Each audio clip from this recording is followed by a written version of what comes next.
बहुत चलन में है वो हमारा रिफाइंड ऑयल। रिफाइंड ऑयल क्योंकि लोगों को लगता है कि ये कम लगता है क्वांटिटी में, पतला होता है, इसमें कोई स्मेल नहीं होती है, इसका कोई टेस्ट नहीं होता है, तो इसलिए रिफाइंड ऑयल को ज़्यादा यूज़ करते हैं। लेकिन उन्हें ये नहीं पता है कि वो जो स्मेल है, जो उसका टेक्सचर है, जो उसका टेस्ट है, यही उसका क्वालिटी है, यही उसका न्यूट्रिशन है जिसकी वजह से वो होता है। तो रिफाइंड ऑयल में प्रोसेस क्या होती है कि जब हम किसी चीज़ को जैसे हमारा चाहे सोयाबीन है या ग्राउंड नट ले लें या मूँगफली सूरजमुखी ले लें, जितने भी तरीके से बनता है, तो एक केमिकल की प्रोसेस होती है जिसके थ्रू उस ऑयल को बनाने की प्रोसेस को कंप्लीट किया जाता है। और रिफाइन करना है यानी कि जब हम उस चीज़ से तेल निकाल रहे हैं, उसको हाई टेम्परेचर पे हम उसको हीट करते हैं, तब जाके वो पतला होता है। एक बार नहीं, कई बार हीट किया जाता है, तब उसका फिर टेस्ट गायब होता है, उसकी स्मेल गायब होती है, पतला हो जाता है और कलर में भी बिल्कुल लाइट हो जाता है, गाढ़ापन उसमें नहीं रहता है। तो ये सारी प्रोसेस करके हम रिफाइन ऑयल तैयार करते हैं, जो ऐसा लगता है कि हम बहुत अच्छी चीज़ खा रहे हैं, पतला हो गया तो नुकसान नहीं करेगा। लेकिन ले देखिए, अगर हम किसी चीज़ को बहुत हाई टेम्परेचर पे अगर हम हीट करते हैं तो जाहिर सी बात है उसका न्यूट्रिशन वैल्यू कम हो जाती है। फिर हम जब उसमें केमिकल मिला दिए तो जो चीज़ें हमें फ़ायदा करती शायद अब वो नुकसान में कन्वर्ट हो। और आप सभी अनुभव कर सकते हैं कि पिछले जब से ये रिफाइन ऑयल आया है, मुझे ऐसा लगता है कि सर ये अपना 50 साल, 25 हाँ मतलब 30 साल मतलब पहले तो शहरों में रहा होगा, गांव में ये 25-30 साल 30 साल 80 से तब तक भी लोग पुराने लोगों को जब हम कहते हैं कि ये स्वस्थ, क्योंकि वो शुद्ध तेल खाते थे, उनमें कोई ये नहीं था भैया आपने कच्ची खानी ली है, वो नीचे उसका जो डस्ट पोल्यूशन रहता था वो बैठ जाता था, जितनी भी उसके अनाज की लगती रहती थी, वो जो नॉर्मल प्रोसेस हुआ करती थी उसके माध्यम से ये उस तेल को यूज़ करते थे स्वस्थ। लेकिन जब से इसका चलन बढ़ा है तेजी से, बीमारियां भी उतनी कितनी तेजी से बढ़ी आज भी हर किसी को। और अभी लास्ट ईयर का भी जब हुआ था उसमें मोटापे का, कि मोटापे को अब एक लाइफस्टाइल सिंबल न मान करके मोटापे को एक बहुत बड़ी गंभीर समस्या के रूप में लास्ट ईयर भी मोदी जी ने इसको हाईलाइट किया था और इस बार भी हाईलाइट किया है कि ये लगभग मतलब 2040 तक 40% आबादी हमारी मोटापे से ग्रसित होगी।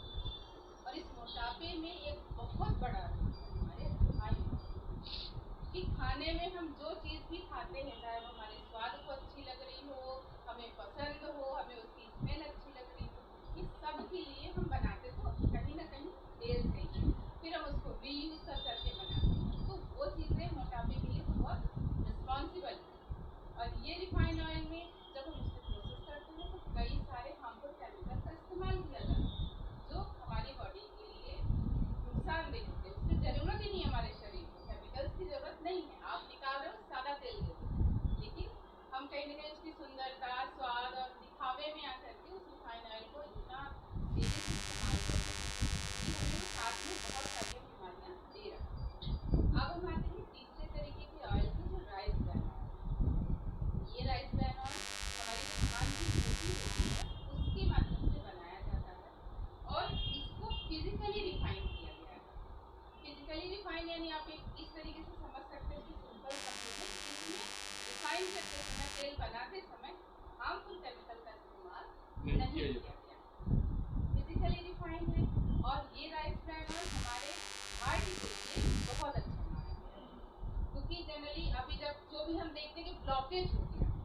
तो ब्लॉकेज के लिए कहीं ना कहीं रिस्पॉन्सिबल तेल ही होता है। आप अच्छा तेल नहीं यूज़ करेंगे, आप रीयूज बार बार यूज़ किया हुआ तेल इस्तेमाल करेंगे तो वो भले एक राई से छोटे दाने के बराबर भी अगर वो ब्लॉकेज क्रिएट हो रहा है तो वो बढ़ते बड़ा हो जाएगा। पर ये राइस ब्रान ऑयल इसमें ओमेगा 3 है, फिजिकली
साथ ही इसमें जो फैटी एसिड होते हैं,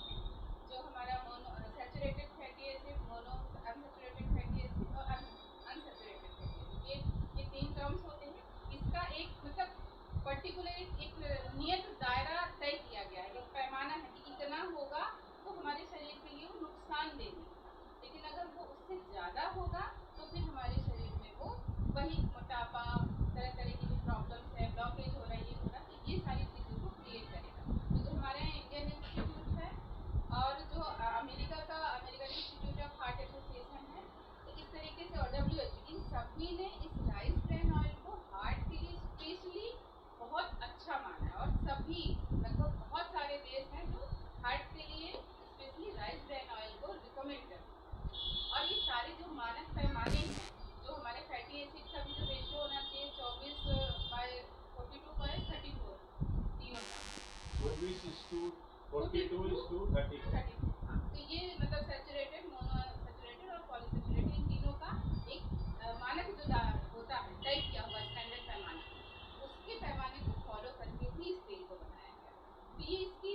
खासियत है जो हमारे शरीर में जब हम इसको इस्तेमाल करते हैं तो हमको ये फ़ायदा देता है। और साथ में इसमें जो गामा राजनल का जो वो रहता है ना, PP 15,000 है ना, 15,000,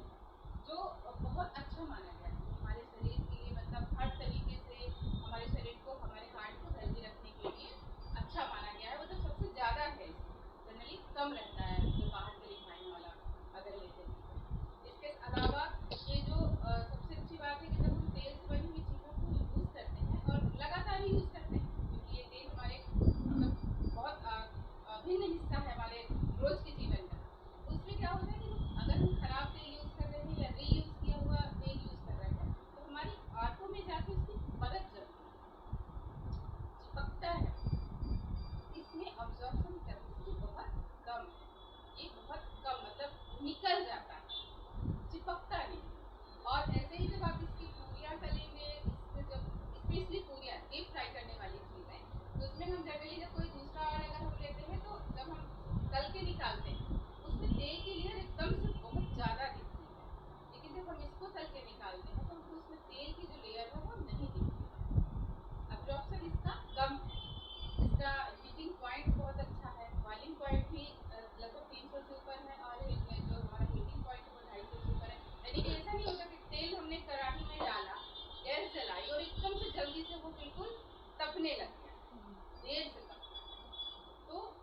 ज़्यादा तेल खर्च भी नहीं होता है और कम क्वांटिटी में अच्छा यूज़ हमको कर सकते हैं इसको। मतलब ये मीडियम है ना, एकदम से लाइट है कि बिल्कुल ही पतला है, कोई टेस्ट कुछ भी नहीं है, और ना एकदम गाढ़ा और चिपचिपा है कि जब हम इसको यूज़ करें तो हमें पता चल जाए कि सरसों का तेल है कि तिल का है कि अलसी का है। हम इन सभी तेलों को फ्रेग्रेंस से पहचान लेते हैं, लेकिन इसमें ऐसा नहीं है। ऐसे ही जो कोको उसका मूंगफली का तेल होता है वो भी एकदम से देता है, बहुत स्ट्रॉन्ग स्मेल देता है, पर इसमें स्मेल नहीं आता। तो बनाने में हर तरीके का, चाहे आप ग्रेवी वाली चीज़ें बना रहे हो, आप डीप फ्राई कर रहे हो, आप शैलो फ्राई कर रहे हो, या फिर जैसे कुछ चीज़ों में हम ऊपर से भी डाल के यूज़ करते हैं, जैसे सैलेड है या चोखा वगैरह जब बनाते हैं तब भी हम इसको आराम से यूज़ कर सकते हैं। टेस्ट में बहुत अच्छा, ऐसा फील नहीं होगा कि हम किसका तेल खा रहे हैं, और साथ में हमको इतने सारे हेल्थ बेनिफिट देता ही है। ये कुछ इसके जो विशेष हाईलाइटेड पॉइंट थे वो मैंने आपको बताया। बहुत बढ़िया। वो जो आपने बताया कि डीप फ्राई इसमें किया जाता है, जो डीप फ्राई, तो वो एग्जांपल वाइज बता दो ना कि ये चीज़ इसमें बनाना ज़्यादा बेहतर है और ये चीज़ कच्ची घानी में बनाना।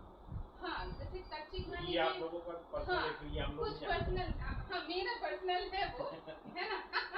क्योंकि मुझे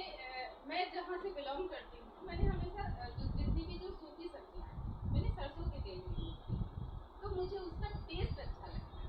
और मैं कच्ची घानी वाला भी तेल लेती हूँ, मैं मार्केट वाला तेल भी मतलब अवॉइड करती हूँ, पैकेट में नहीं लेती हूँ सब्जी तेल। तो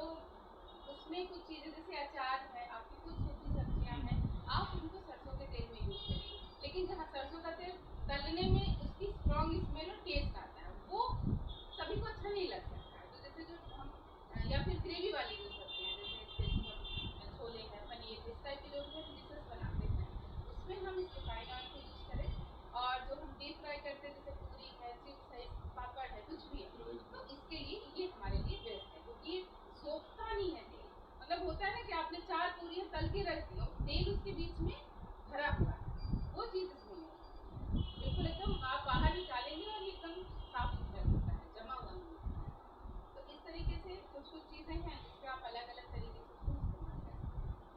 पूरी पापड़ वो